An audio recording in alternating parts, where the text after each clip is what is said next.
ఒక యవనస్తురాలు తనంతో కష్టపడి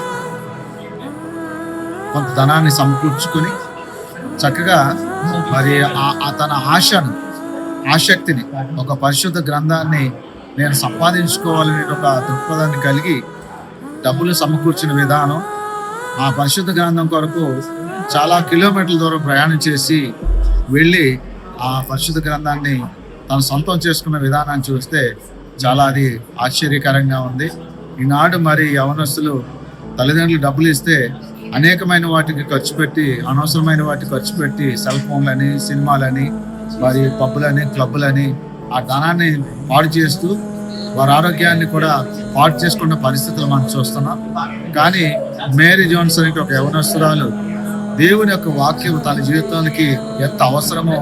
అని గుర్తించి దాని కొరకు ప్రయాసపడిన విధానం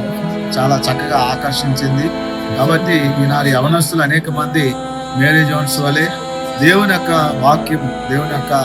మరి ఆలోచన విధానం వారి జీవితంలో ఏమైందో తెలుసుకోవాలంటే బైబిల్ని చక్కగా చదివి ప్రార్థన చేసినట్లయితే దేవుడు వారి విషయంలో ఆయనకు కలిగిన ప్రణాళిక, ఆయన కలిగిన ఉద్దేశము, అలాగే వారికి ఏ విధమైన ఆశీర్వాదాలు దేవుని ద్వారా కలుగుతాయో విషయాలన్నీ కూడా చక్కగా మరి అర్థం చేసుకోవడానికి అవకాశం కలుగుతుందని తెలియజేస్తున్నాను.